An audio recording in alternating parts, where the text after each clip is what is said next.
Assalamu alaikum, dear students. Hope all of you will be fine.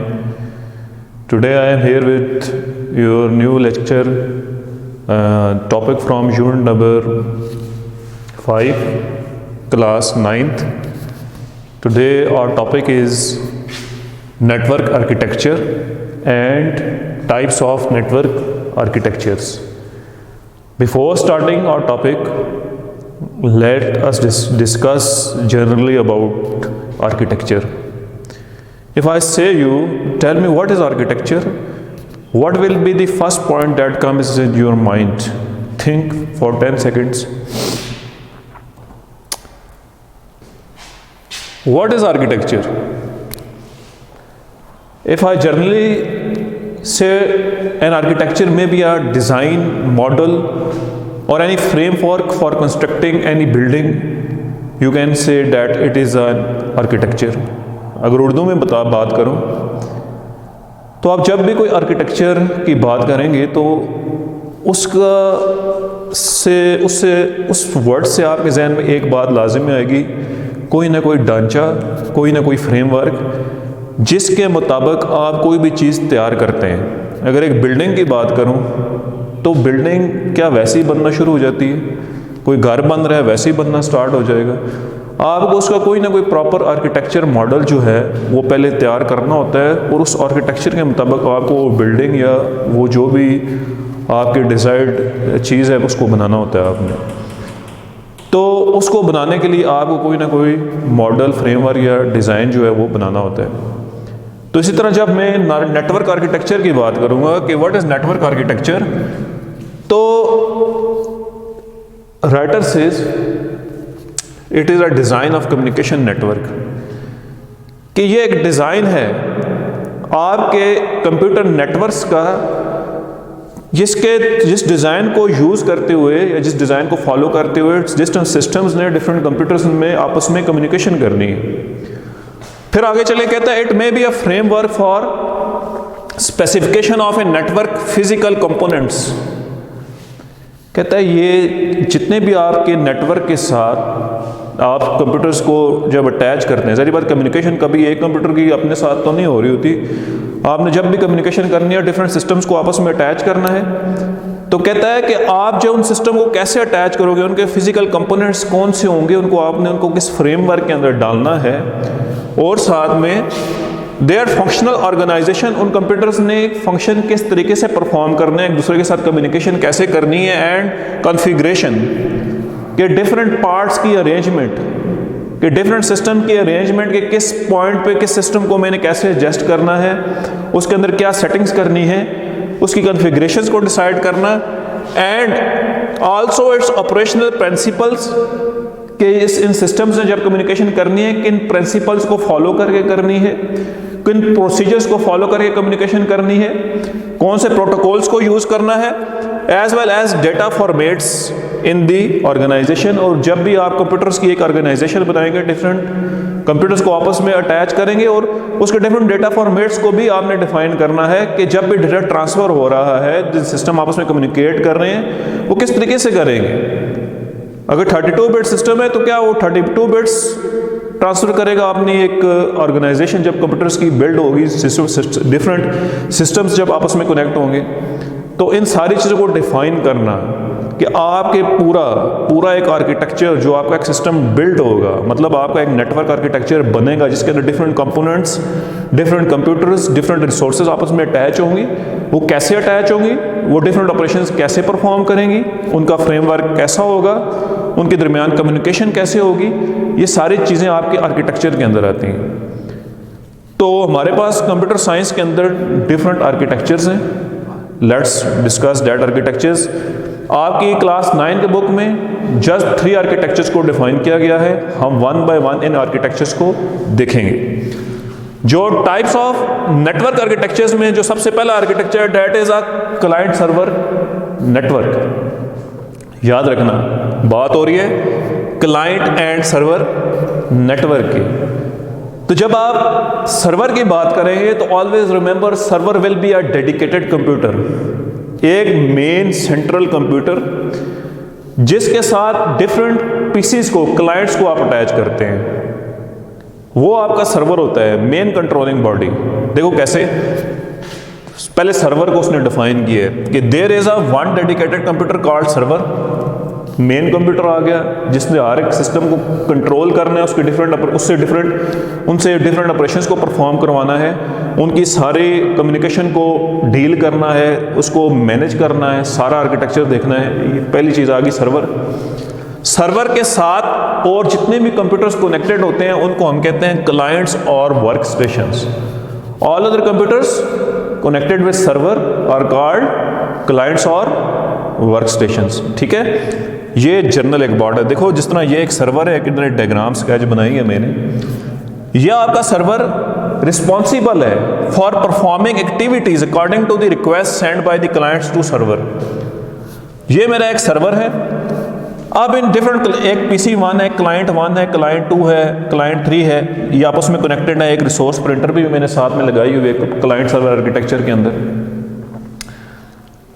Client server architecture जब बन गया तो अब रिस्पॉन्सिबिलिटी सारी आपके सर्वर के ऊपर आ गई कि जब भी इन सिस्टम्स ने आपस में कम्युनिकेशन करनी है तो ये डायरेक्टली एक दूसरे के साथ कम्युनिकेट नहीं करेंगे।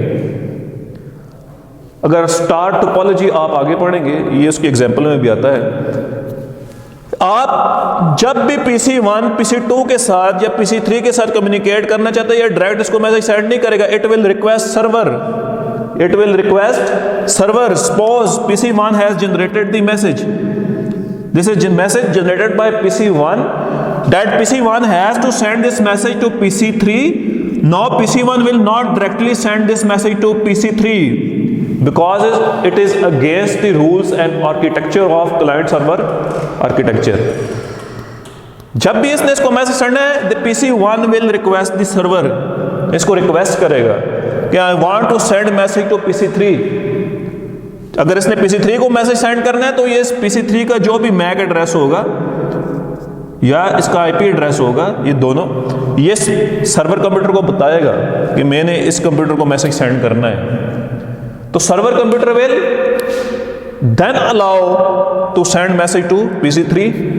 फिर जो है कम्युनिकेशन सर्वर बिल्ड करेगा upon request of PC1।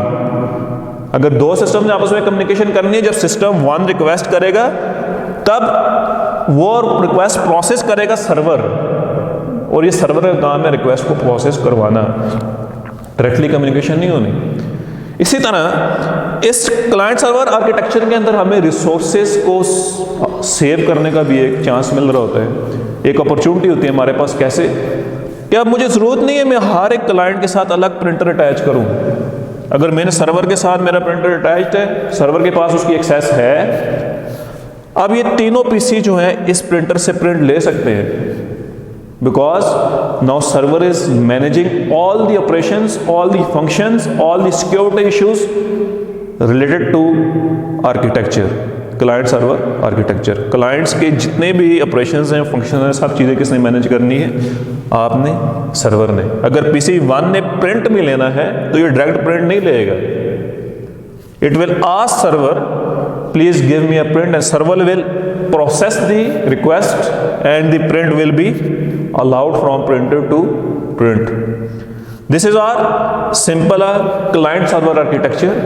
Remember, in client server architecture there will be a one server, a main central body or central computer which will control all the computers, all the clients or the workstations attached to the server.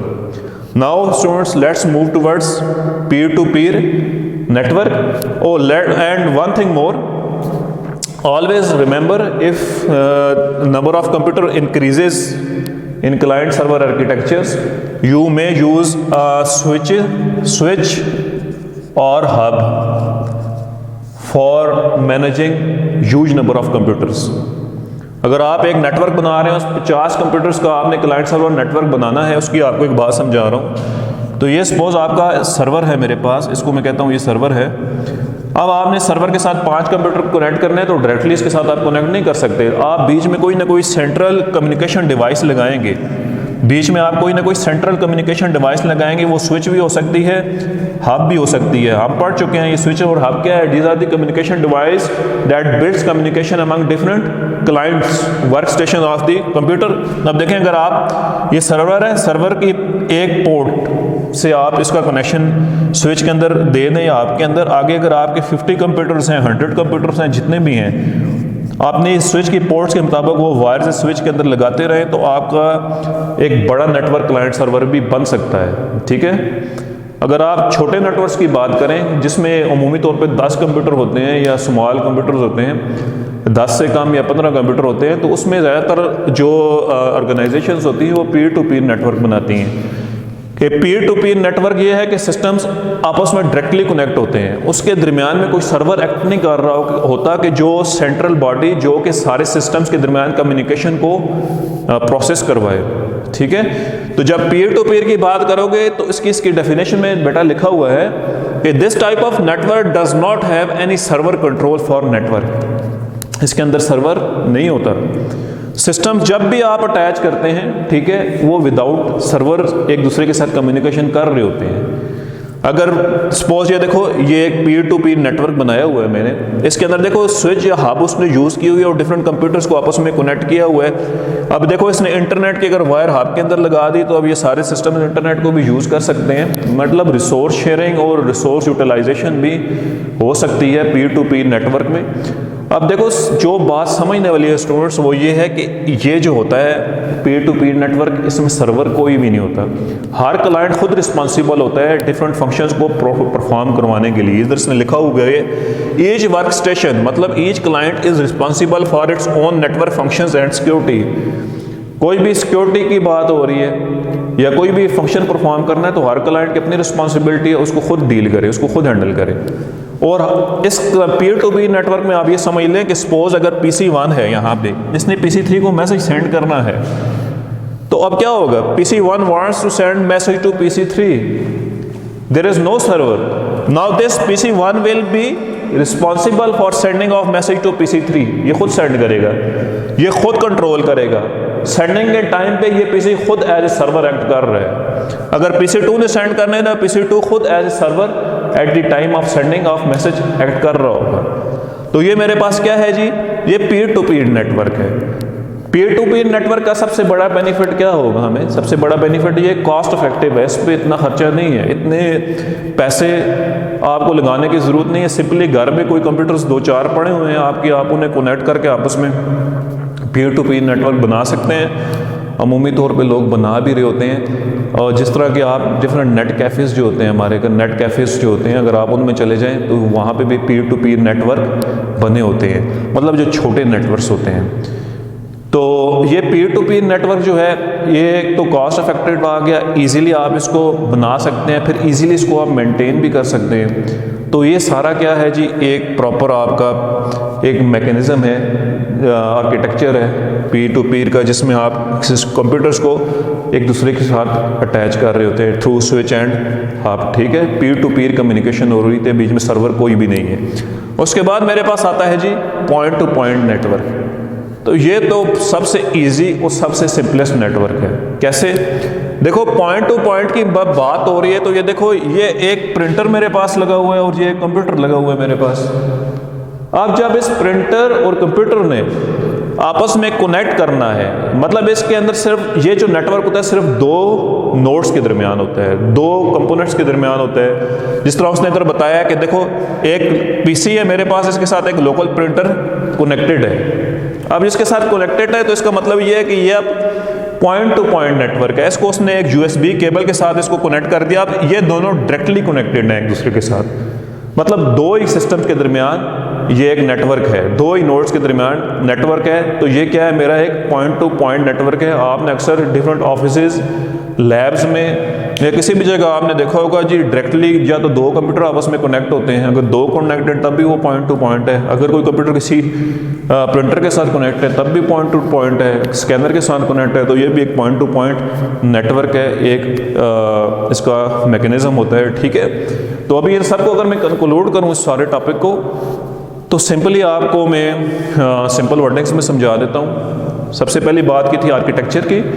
Architecture कोई भी design या कोई भी model जिसके through आप अपने network को कंपॉलिश करते हैं, बनाते हैं, ठीक है। तो वो हमारे पास आईटी की फील्ड में डिफरेंट नेटवर्क आर्किटेक्चर्स हैं, लेकिन आपकी बुक में ये 3 आर्किटेक्चर्स डिफाइन किए गए हैं, ठीक है। एक आ गया क्लाइंट सर्वर, जिसमें एक सर्वर होता है जो कि अपने सारे क्लाइंट्स को कंट्रोल कर रहा होता है। कोई भी एक्टिविटी परफॉर्म होनी है, कोई भी ऑपरेशन परफॉर्म होना है, तो वो किसने करना है बेटा? उस सर्वर ने परफॉर्म करवाना है, क्लाइंट्स डायरेक्टली आपस में कम्युनिकेट नहीं कर सकते। फिर मेरे पास आया था पीयर टू पीयर नेटवर्क, तो इसमें अंदर बेटा ये था कि कंप्यूटर्स आपस में कनेक्टेड होते हैं किसी भी स्विच या हब के थ्रू। इसमें अंदर कोई डेडिकेटेड सर्वर नहीं होता, क्लाइंट्स आपस में डायरेक्टली कम्युनिकेट कर रहे होते हैं, ठीक है। और जो क्लाइंट जिसने अगर कोई मैसेज फॉरवर्ड करना है या कम्युनिकेशन करनी है, तो वो उस टाइम पे खुद एज ए सर्वर बिहेव कर रहा होता है। और लास्ट में ये था पॉइंट टू पॉइंट, जिसमें सिर्फ 2 नोड्स होते हैं, कोई तीसरा सेंट्रल नोड नहीं होता, ठीक है। तो ये मेरे पास क्या था? पॉइंट टू पॉइंट नेटवर्क था। अगर आपको कोई क्वेश्चन हो तो आप उसको कमेंट में छोड़ सकते हैं, ठीक है। थैंक यू, अल्लाह हाफिज़।